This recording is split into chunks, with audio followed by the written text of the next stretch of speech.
Mhm, mhm. Bum, bum.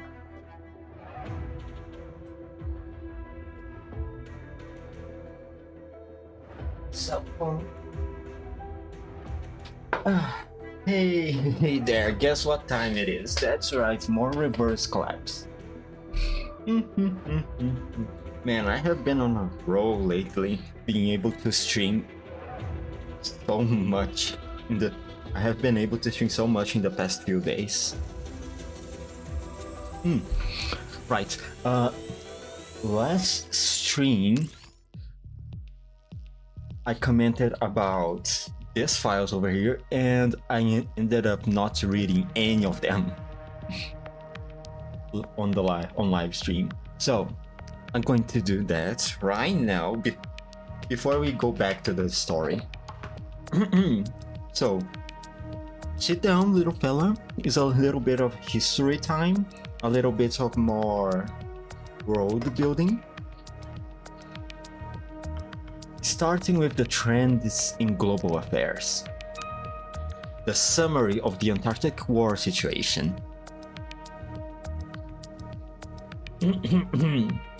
International refugee migration during the First Antarctican War.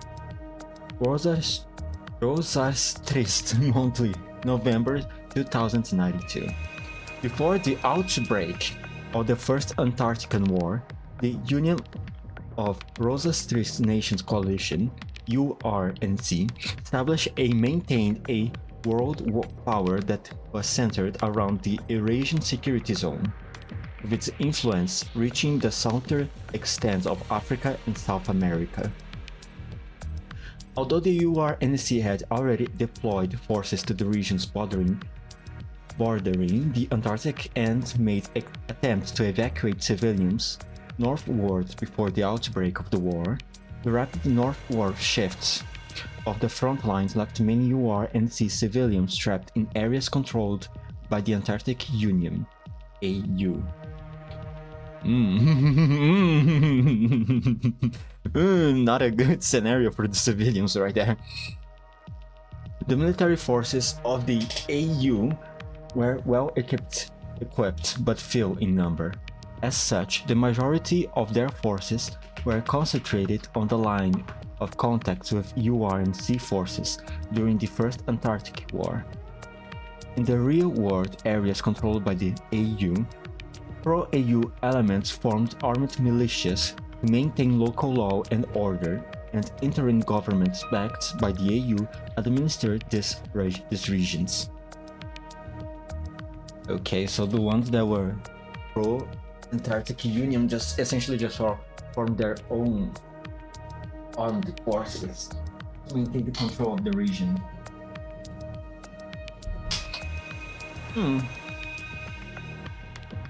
Have we met situations similar to that in the past?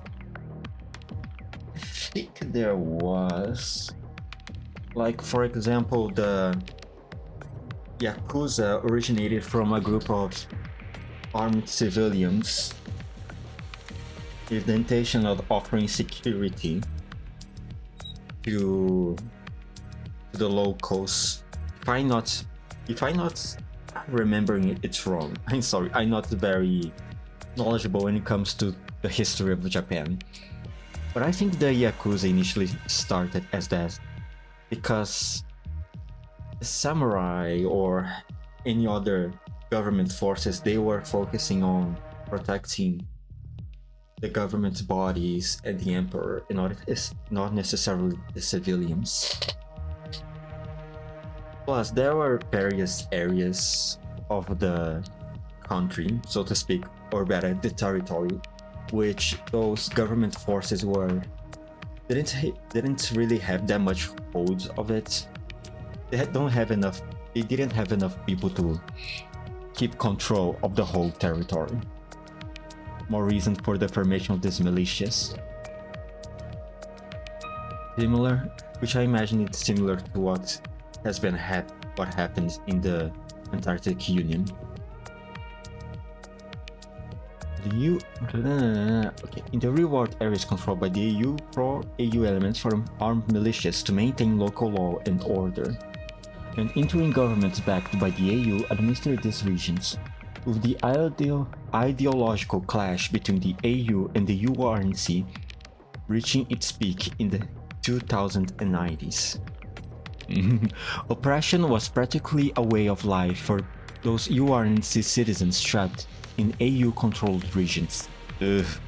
Without third parties and international NGOs coordinate efforts in these regions, life grew more and more difficult for the stranded members of the URNC. Not good. Yeah, just... Never mind. I thought I had something in my head, but the thought just slipped. The systematic persecution of Rosastris and URNC citizens led to the first mass exodus of refugees northwards from South America and South Africa. In mid-2092, the URNC and the AU opened several humanitarian corridors throughout the contested regions to help refugees flee north under the coordination of the Global Rescue Foundation. At the same time, background checks and political vetting of pro-AU citizens were also carried out in major white zones throughout URNC territories. Many people were arrested for showing their political inclinations during the honeymoon periods.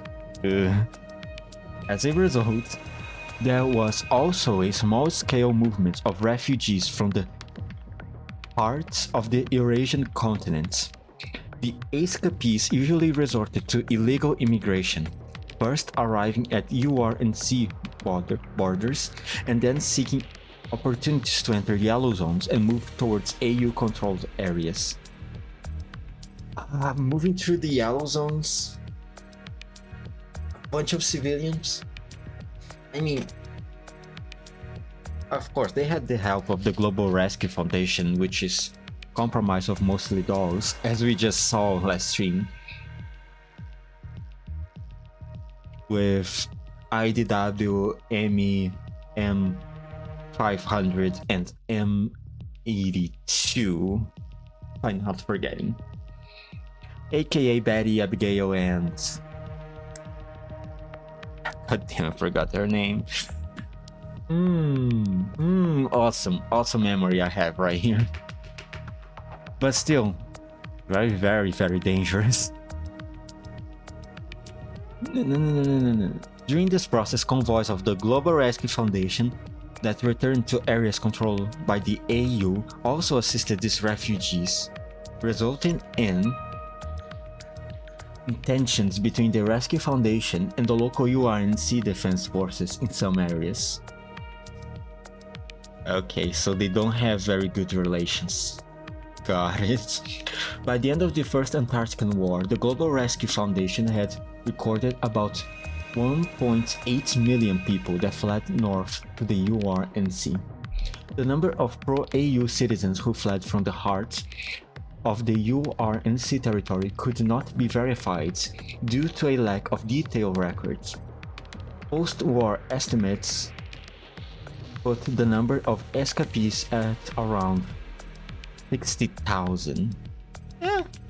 Okay. Now, military investigations. Inner Caucasus Theater deployment instructions. Zones AB. Let me see. Document number redacted.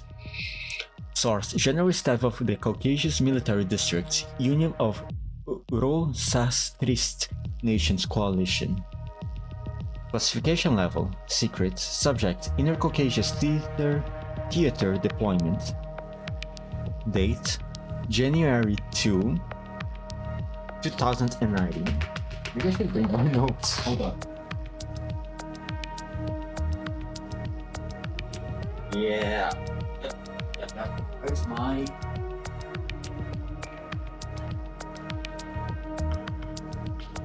No. Hold on.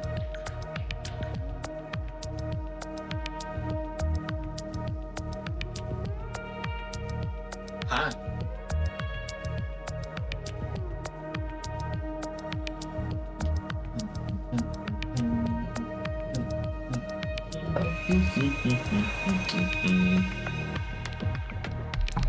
And then 2009's Antarctic War.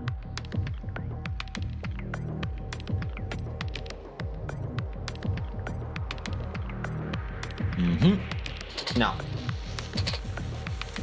2090, more or less the same time of the Antarctic War. Since refugee control and alien containment in the borderlands take precedence over military actions against the Antarctic Union in the Caucasus theater, our garrison troops are generally comprised of rotating cohorts of border guard troops, working together with the permanently stationed local militias. Okay. The designation and personnel of our troops in this region is mostly inherited from the second line and civil defense units of the former new Soviet Union and other members of the URNC. Right, the new Soviet Union just got assimilated in the URNC. Okay. The deployment plan for 2090 is as follows. Inner Caucasus Command, 42nd Motorized Brigade, Garrisons, Motorized Regiment, Stationated, the above motorized battalions, 1 tank, 1 air defense company, 1 self-propelled artillery battalion, parachute regiment, 3 parachute propelled artillery, airborne combat vehicles, 2 missile air defense battalions, 1 independent helicopter squadron. Okay. Mission: maintain order and military presence in the Inner Caucasus region. Conduct border control and defense missions in the west of the Inner Caucasus region, along the Black Sea coast. Assume the role as the first responder to any military operation in the Inner Caucasus region. Coordinate with our offensive forces heading towards Beslan on support and assault missions if necessary. Independent Special Mountain Reconnaissance Battalion, Badger, stationed at the Gestan redacted base. Members are chosen from among local residents of the redacted mountains, with priority given to those who are familiar with the terrain and meteorological characteristics of the mountains in the Inner Caucasus region. The unit mainly conducts reconnaissance, search, and counter-infiltration missions. Members must have the ability to carry out special operations in high-altitude woodlands under complex weather conditions such as blizzards. Okay, so does that mean essentially all this time we are just fighting locals, huh? And by we, I mean Mando and Jeffrey. Machine gun, artillery, motorized regiments, suburbs, independent tank regiment stationed. Okay. Mission: conduct border control and defense missions in the east of the Inner Caucasus region along the Caspian Sea coast. Manage and train local militias in peacetime. Recruit and mobilize troops to rapidly boost our fighting power in the region in wartime. Coordinates with our offensive forces heading towards Tabriz on support and assault missions if necessary. Okay, essentially just a whole bunch of logistics from what I read.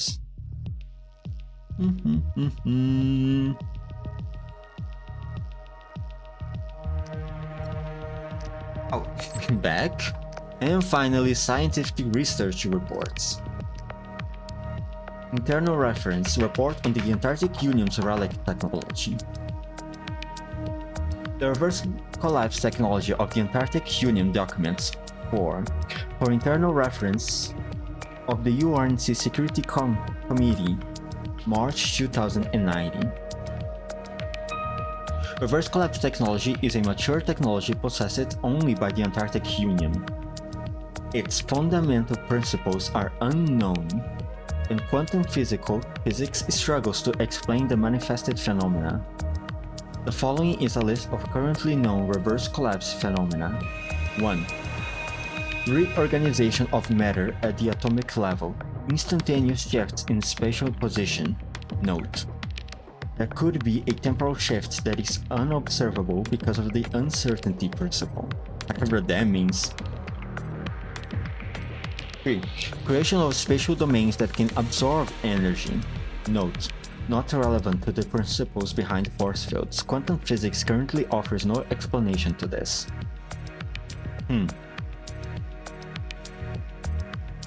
Alright. Scientists of the United Nations Relics Agency, UNRWA, the same organization which Kalina is currently member of in GFL2, discovered reverse collapse phenomena as early as 2043 and started to recreate them in 2045. Right. Oh, makes sense. The UNRWA is part of the URNC. Right. Reverse collapse technology forms the basis of the Antarctic Union's self-sufficiency during its isolation era.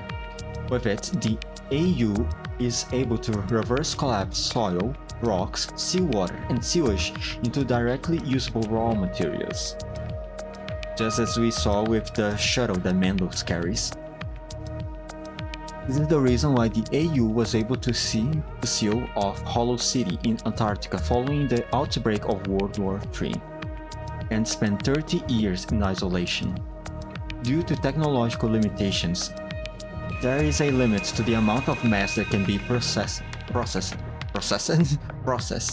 during the Antarctic Union's using the Antarctic Union's reverse collapse technology. But it has successfully survived its era of isolation by mass-producing reverse collapse equipment and adopting a circular economic system, thereby returning to the world stage in 2075.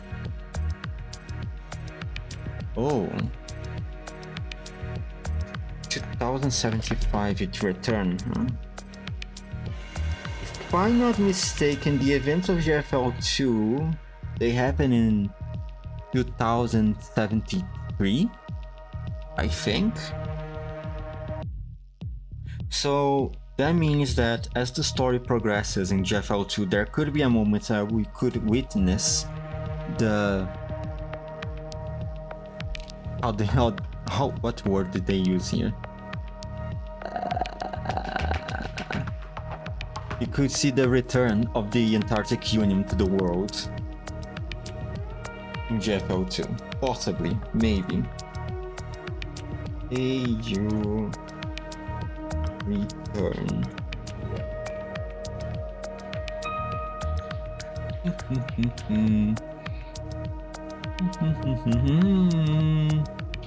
Installation circular economic system development Antarctic Union. World station 2075. After more than 30 years of development, the Antarctic Union has succeeded in creating miniaturized versions of its reverse collapse device that can be issued to individual soldiers. The devices are issued to all members of the renowned TASA, on top of being standard equipment for both the Navy and the Air Force. Okay, like the Antarcticans, a reverse collapse phenomenon was observed in 2064.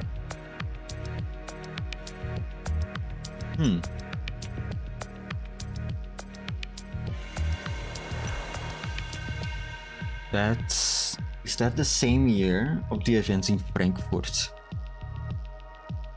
I don't know that. 2064 RC phenomena. It's good to keep in mind of that. Where further investigations into the matter were not performed. Why? After the Antarctic Union ended their seclusion and returned to the global stage, we were able to obtain several pieces of their more primitive reverse collapse equipment during the honeymoon period for research purposes. The honeymoon period also might be same periods that they developed Project Gaviru, since the research of the project was a cooperation between the URNC and the AU, which then they were able to create artificial individuals using the genes of the Gaviru specimen, originating in Lunasia, Jeffrey, and Loinu, as is stated in the files that we read about the project. Honeymoon period for research purposes. After the war began, we have been able to gather a considerable amount of first-hand data on the technology through repeated tests and calculations, which has given us a sufficient understanding of the capabilities and limitations of the Antarctic Union's reverse collapse technology. We have placed more emphasis on training our troops in tackling reverse collapse phenomena to gradually reduce the Antarctic Union's technological advantage in warfare.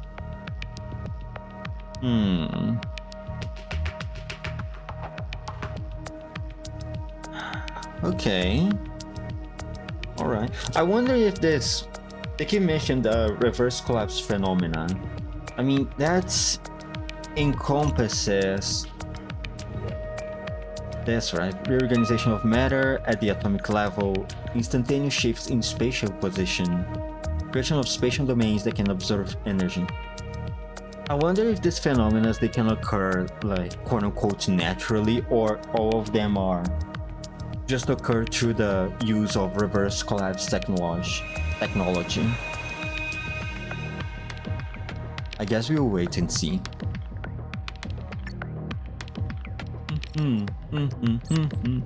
Okay, that was everything I wanted to read. Now,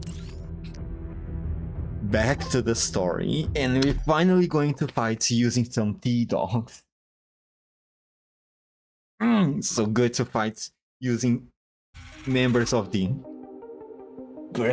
X-Griffin. Having inherited all her memories and rescued her sister in other timelines, Jeffrey realized that using all her available resources to rendezvous with Tassa as soon as possible might bring about a new turning point. After saving Mando at the ambush site, Jeffrey took a shortcut with him and shook off the pursuers. The two managed to get across the bridge and reached the highway station quickly. The refugee transports arrived on schedule. Mando disguised their identities skillfully and boarded the transport successfully. Unexpectedly, a conflict occurred between the refugees and the URNC soldiers at a highway checkpoint, because someone on the transport was infected. Fucking Yuri, man. Mando decided to step forward to protect the refugees. What a Chad. What a freaking Chad, man. And now, we are back here. Preparations complete. Mission starts. Hopefully it's not going to be too hard. Hopefully I'm not going to have to keep redoing the stage over and over again. Oops. Since you still get involved in this, let's make this quick. We cannot leave any traces of us behind here. Being here. Yes, I understand that, naturally.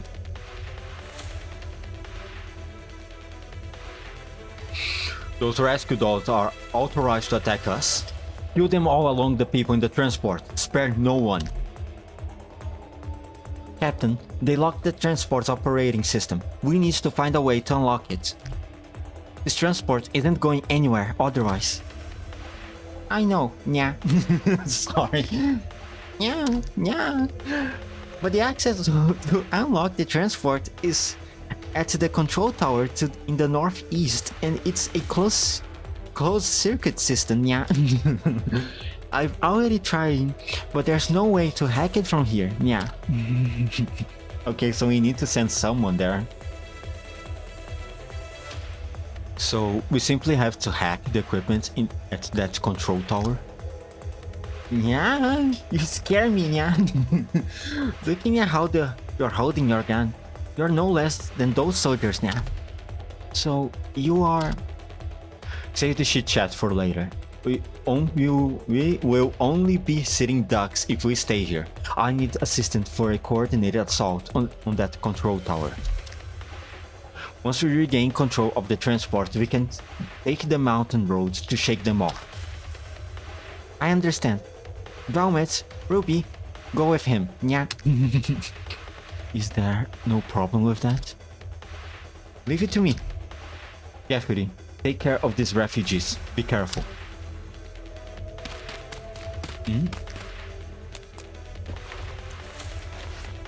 This is... 3 of them broken away. Sir, 3 of the targets are heading east. Rely on those few outdated dolls to try and capture the control tower. Activate the electromagnetic barrier immediately. Block off their path and isolate them. Take them out one by one.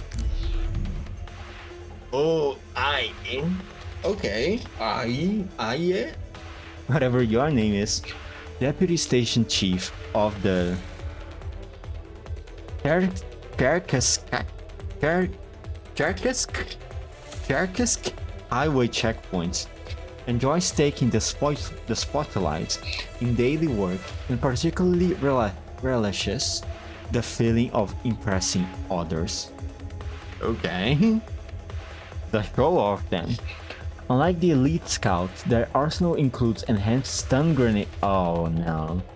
To disrupt enemies and reduce their evasion. Attack priority, terminal HP, lowest evasion. Okay.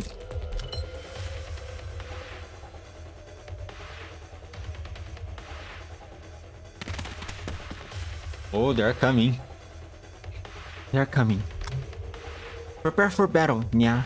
I'm not sure we can handle it all by ourselves, yeah. Isn't this the best? It's just like the old times. I mean, Betty. Yes, it's just like the old times, Abigail. This is hardly the time for reminiscing, yeah. Don't give up. Yeah. I grant you access to operate the material shuttle. Since your dolls, I assume I don't have to explain how to use it. We can use the barbed wire barricades to block all the routes leading this way.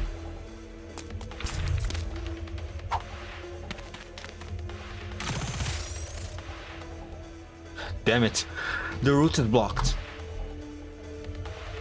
Remember to use the repair function of these barricades wisely, so we won't be easily surrounded by the enemy for reinforcements from the base. What? Why are you suddenly giving orders, Nya? The young lady seems to have quite a bit of combat experience. Let's follow her lead for now. Oh, okay, Nya. We're ready for the defense operation, yeah. Please stop talking. Beware their medics. Once they have contact with their main force, it will be even more difficult for us to break through. Okay, got it. Block off the passages, repair them on a timely manner, and beware of the medics. Understood. Victory objective. Defeat all enemy units. Bonus objective. Refugee transport takes less than 50 damage. Okay. Betty and Abigail defeat a total of 15 enemy units. Failure conditions. Refugee transport is destroyed. Okay, alright. I wonder how the dolls play in this game. Do they have their own skills? Oh, they do have. Okay, alright. Oh man, that's so cool. Wait. Okay, so what about Betty?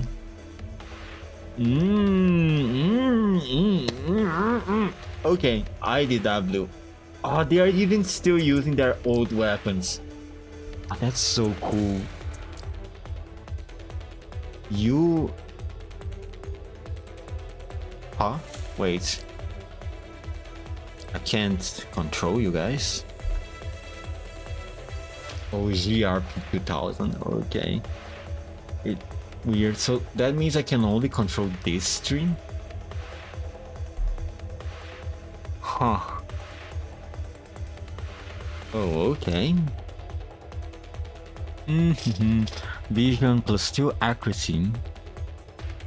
It's a high platform. Okay. Ooh, fragmentation grenade. Alright, love to see it. Which reminds me, let me see.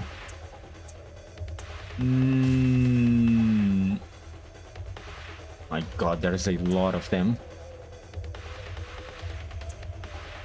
But I don't see any more collectibles anywhere. Let me see. Okay. It costs 1 AP to repair this thing. How much does it repair? Doesn't say, so I assume it repairs all of it.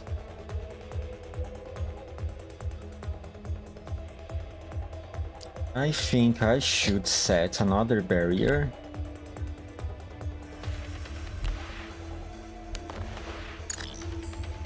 All the way.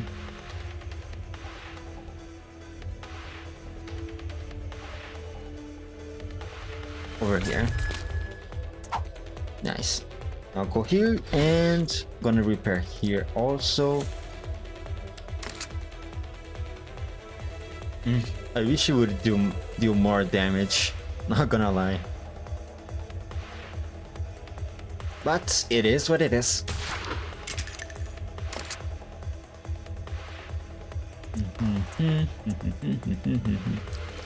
Now, Abigail, what do you do? Can I see? Hold on. Attack 86. It's okay, I guess. Enemies, nothing stuff can be detected. Evasion 0. 68. Shin. Traits hunting instinct. When there are buffs on basic attributes, ally units within 3 tiles take 20% less damage.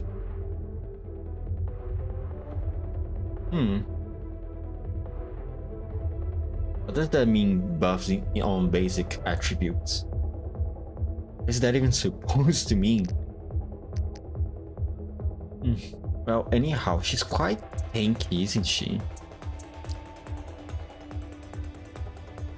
So I'm guessing I should use her for defense. IDW also has quite a lot of HP. Definitely is way too squishy. Let me see. Safety pack.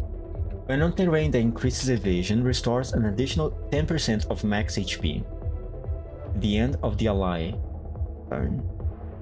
Oh, keeping the evasion up, huh?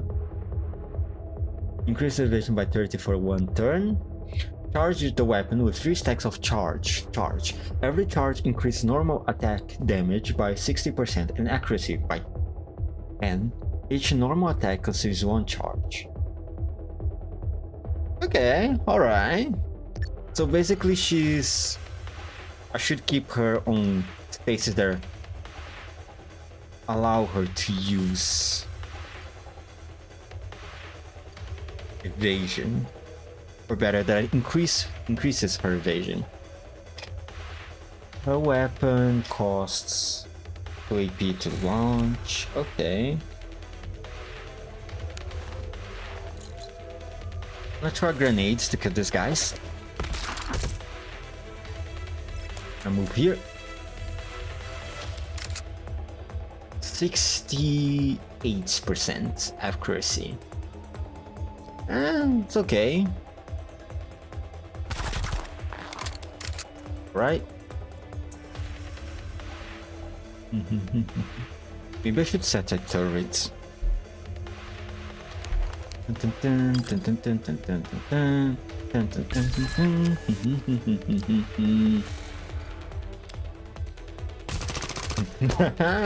Yep.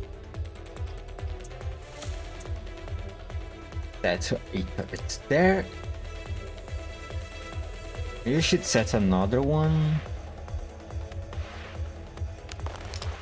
This is a good position though. Plane cannot place here.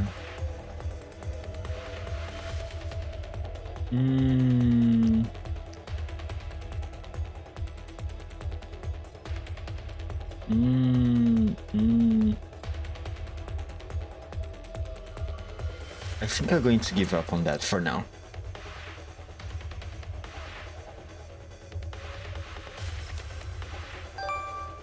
Ooh, smoke grenades. Okay. Out of range.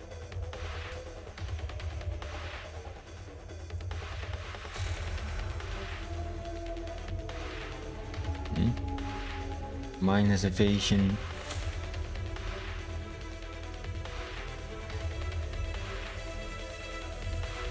She needs to be so close to be able to use her weapon.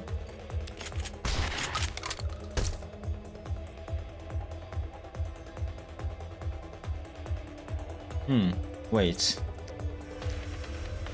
Oh, this thing is what triggers her attributes? When there are present attributes, align units within 3 tiles. Is this it?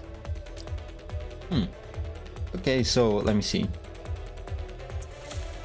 Oh. Alright, okay. That, we have that. I cannot control this tree for now, so let's enter. Now's our chance.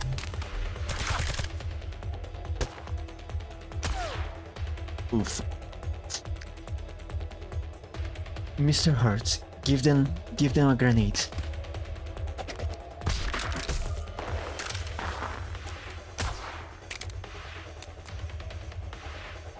Vomit on your right.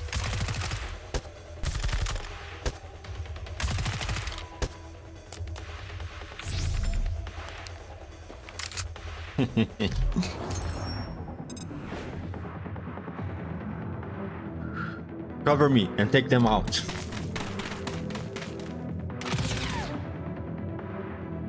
Damn it, she's behind cover. I'll cover you. Yes. Walk right there.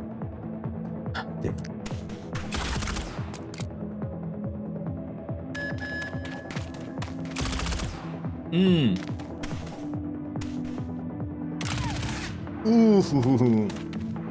Ah, wait. I see a collectible right there.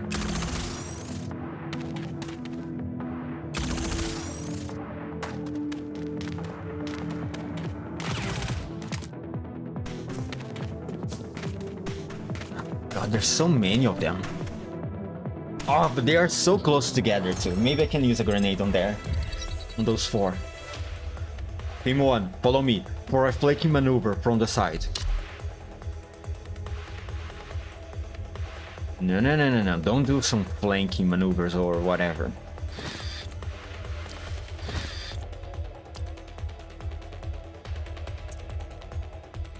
Maybe I should set some tripwires in that area.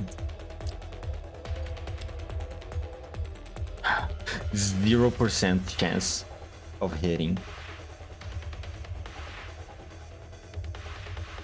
Oh yeah, because they are elite scouts. Right.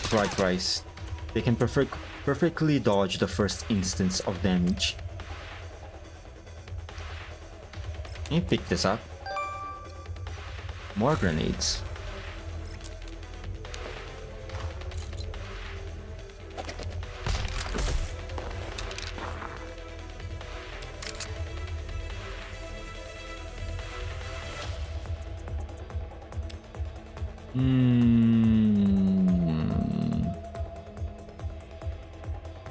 I think I'm going to set a few more sentries here.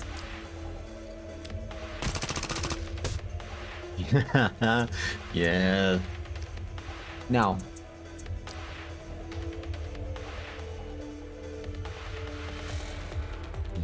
there's a lot of them.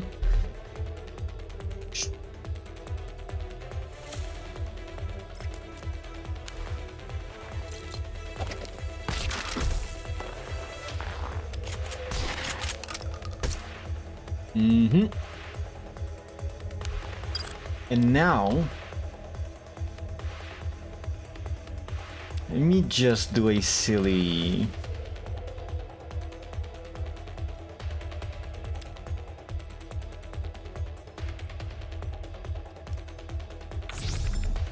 You're going to put it there.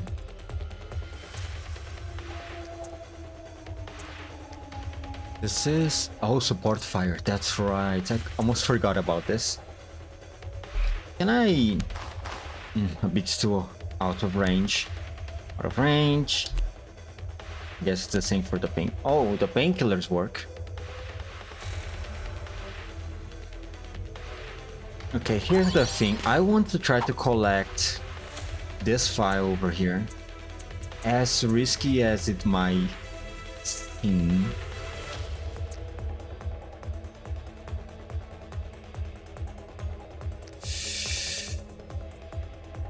As risky as it may be.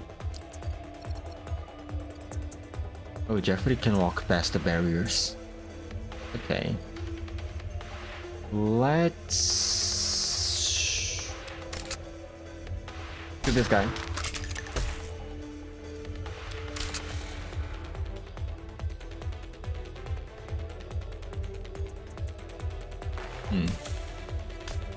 And then...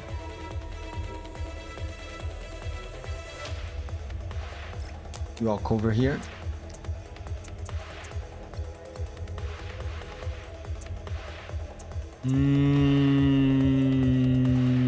And turn. Great. They group together, Robbie. Let's let them eat one of your smoke grenades. Projectile ready. Targeting. Here? That also seems like a good place. Please just throw it. I'll go with this. Oh my god.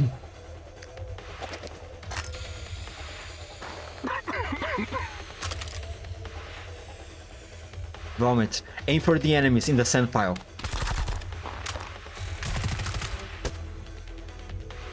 Ruby. I know.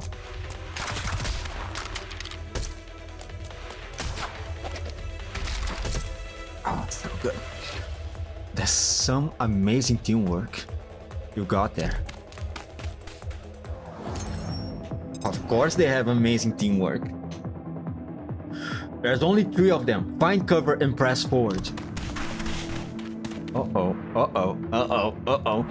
Snipers, concentrate your fire. Oh no.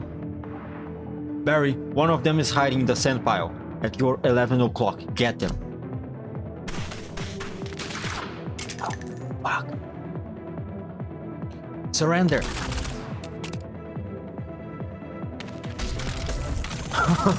Get fucked.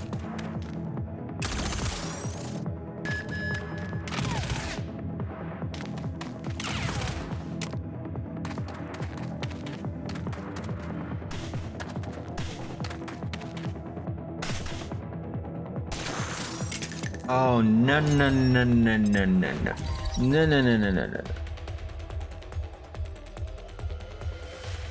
There seems to be a large number of footsteps closing in from the east. The reinforcements have arrived. Be careful. Really? God damn it. Okay, let's start by...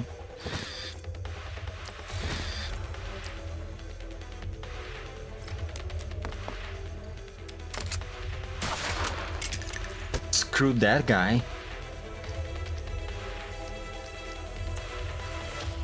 Now, what do? Deal damage equal to 100 and 20% of all attack to enemy units within its area of effect. Huh. And this one, increase armor by 10 for 1 turn. Let me try. Oh, so good.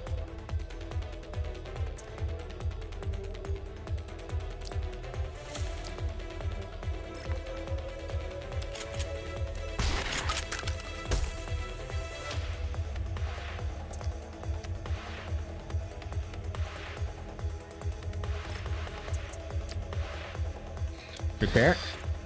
Let's go. Betty, I have a job for you.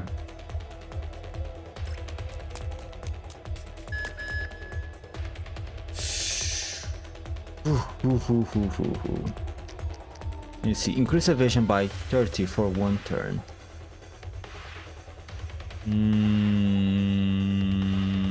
I want to use her F1.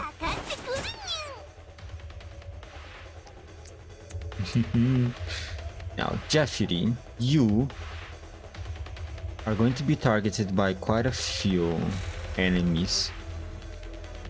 Your attacks reduced by 1 and damage increased. Use the current weapon to fire a single shot that penetrates a straight line.